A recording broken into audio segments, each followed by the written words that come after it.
which you might want, you might not, it doesn't matter. And we need that plus sign, because if we don't have that plus sign, the code becomes confused and it doesn't register F as anything. It's kind of like the answer is, and then it's like, well, what am I supposed to do with F? Well, we want to add it to the message. So that's a way of saying we're adding it to the message. So if we put in this real quick, 6, 7, the answer is 42. Awesome. So, with this, we've created some pretty basic stuff. Practice this a bit, try some different things, and in case you're wondering, yes, you can go plus. You can go, whoops, what's the button? There it is, minus. And you can actually go divide. You can also go modulus, which is a little more complex. Modulus is something else. I can't quite remember myself. I haven't dealt with modulus in a long time. That's complex math stuff. It's modulus is just weird something or other. So ignore the yellow line underneath the scanner. It's just complaining. Don't worry about it. If it was red, then we would have an issue. That means there's something wrong with the code. And anytime something's red, like right now, hold on, see it's red. If I try running it, proceed, boom. Yeah, it doesn't like errors. It will crash, it will not run, essentially. So we've gone into some basic scanner. Scanner is very useful. It's powerful, to say the least. It's your only way of scanning somebody's input. So let's say if they typed in their name, you could scan their name and then do something with it, right? In that way, we don't have to make any guesses or anything like that. We don't have to tell the future. It makes things easier, and it's the proper way of doing it. I know it's a bit complex looking, especially when you actually look at it, but just think it through. It makes sense. It really does. Anyways, I feel like I'm moving too slowly for people. Once again, this is my first set of videos. Don't comment on the first video. Comment on like later ones or whatever, because I don't know how well I'm doing here. If I'm going too slow, please tell me. I'll speed up. If I'm going too fast, tell me. I'll slow down. Whatever. Anyways, let's continue on, shall we? Let's actually move away from integers. We've already dealt with them quite a bit. They're a simple concept, so we don't need to really deal with them too much. We're still going to be using the scanner, so don't delete that. But what we're going to use next are called strings. String is sort of any character. So let's say string name equals Dave. All right. Quotation marks will set it to equal Dave. And this is going to be funny, but if we decide, okay, let's print out the string called name. String is spelled with a capital S, in case you're wondering, as you can see. Well, let's display that. The answer is Dave. All right. Let's remove this real quick. It's just a bit odd. I don't like it. Oop, accident deleted bracket there. Be careful not to delete stuff, and if you do, replace it right away, because you might get confused. But let's say, well, how do I know the person's name is Dave? What if I want them to type in their name and then print their name back out towards them? Well, it's the exact same as the integer. We're going to go number, which we should rename. Let's actually rename this. Let's call it, we can call it name, but with capital N, if we want to. We could also call it, let's call it something else, just to keep it simple. Let's call it neon, which is kind of cool.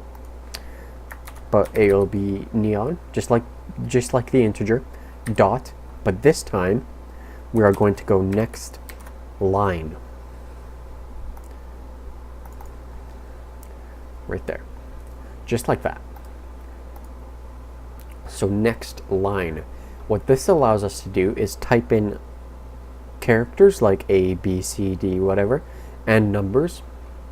So let's see how this works out. So if I type in Guardian, my name, print Guardian out. So pretty basic.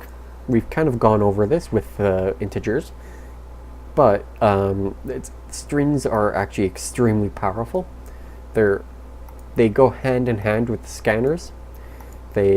Scanners. What is this, Babylon 5? Is that where scanners are from? I can't remember. But they're extremely powerful. We will be using them throughout pretty much all of Java. They're quite nice. So if we do some basic system.out.println. Whoops. I know I type fast, so if that's confusing you too, sorry. Whoops.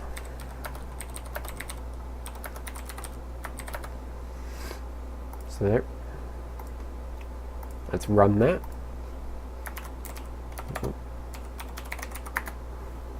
Awesome. So that's pretty cool. We've already gathered input, so we know how input works. But let's say I want to do something with this name. I want to add something to it. So maybe I could go like this. Plus is gay. Not to offend anybody who is homosexual. I'm just joking around here.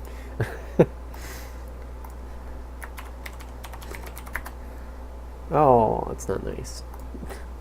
If you want to be grammar correct, you would go like this, because you would put a comma there if you're a grammar freak, and you would also make this lowercase, like so,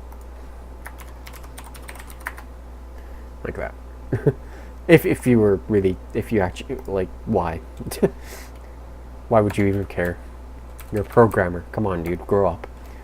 Anyways, so we've done some basic stuff. We're fooling around with system.out.println, which is a really powerful code. Like I've told you, it is the core of most of your programs until later on.